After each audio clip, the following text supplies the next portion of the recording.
Point just named Trump's heir, not in 2028, now. And that move just split MAGA over Israel, antisemitism, and who controls the movement. From its biggest stage, the Turning Point USA quietly crowned JD Vance as Donald Trump's successor.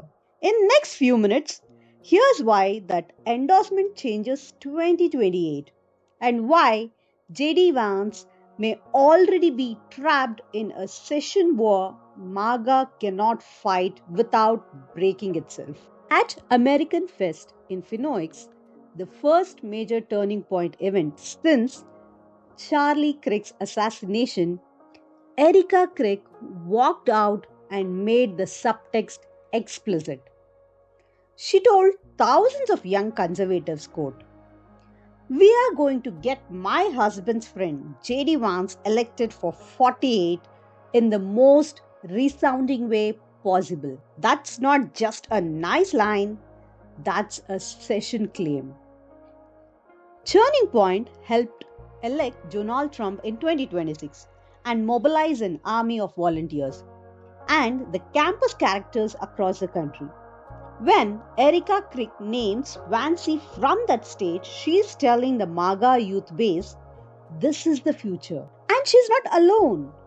Secretary of the State Marco Rubio has already said that if JD Vance runs in 2028, he is going to be our nominee and Rubio will be one of the first to support him.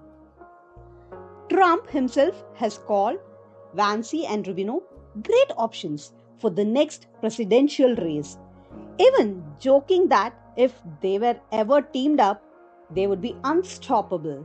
So, on paper, JD Vance looks like the chosen successor. Trump's vice president, Rubio's preferred nominee, Erika Kirk's 48th president, backed by the Turning Point machine. But the session politics is never clean, and this is where Vance's problem starts.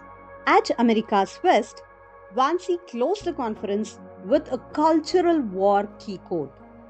He bragged about pushing DEI into what he called the dustbin of history, and then delivered a line that tells you exactly who he is quoting. Quote, "In the United States of America, you don't have to apologize for being white anymore." He also called America a Christian nation and said Christianity is America's creed. Language that thrills the Christian nationalist and signals a Christian identity politics. For a big part of that audience, JD Vance sounded like the future of the movement.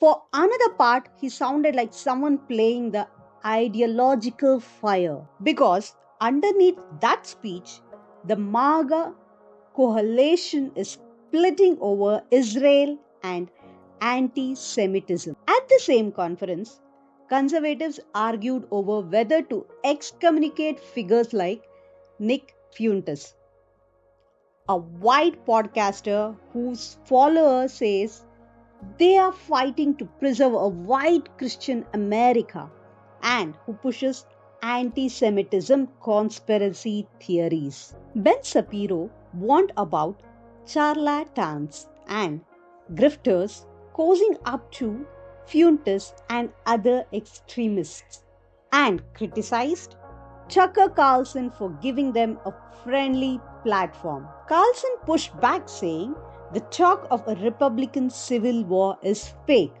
but at the same time, he is one of the Vance's biggest booster, calling him the person who really understands Trump coalition. Caught between pro-Israel hawks and America First isolationists, JD Vance walked a tightrope. In his closing speech, he refused what he called purity tests. He said, "I didn't bring a list of conservatives to denounce or to deplatform," and insisted that if you love America, quote, "You are welcoming at this party," without naming Fuentes or drawing any explicit red lines. This is the moment the coalition breaks or holds. So, what is Erika Kirk actually doing by endorsing him now? Think about what Turning Point is. Not just a conference, but a field army, campus chapters, influencers, email lists, and volunteers in every key swing state. After Charles Kirk assassination, Vance flew on the Air Force 2 to bring his body home and even helped carry the casket, a symbolic moment that tied him personally to Kirk's family and to his movement's future. Now, Erika Kirk is returning that loyalty with the political power by saying, "Elected for 48 at America's Fest." She's pointing the entire Turning Point base right at JD Vance for the post-Trump era. But that comes with a test. Hold together a coalition that already fighting over Israel, anti-Semitism, and what it means to be America first. Zoom out. Trump cannot run again, but he still dominates the Republican Party.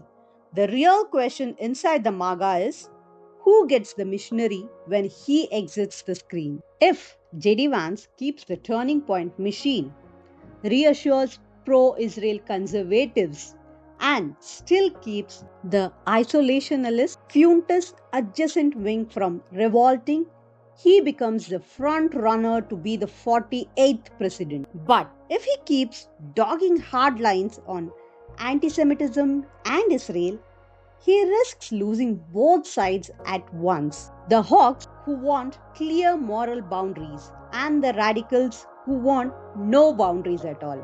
That's the real story of Erika Kirk's endorsement. It doesn't just bless a candidate, it locks JD Vance into the most dangerous job in American politics, being Trump's heir inside a movement that's tearing itself apart. So, what do you think? Is JD Vance the inevitable MAGA heir or the first big casualty of this session war over Israel, anti-Semitism, and identity politics? Tell your answers in the comment. And if you want more calm, hard politic breakdown of how power really works inside MAGA, the White House, and the Congress, make sure to like, subscribe, and share this video.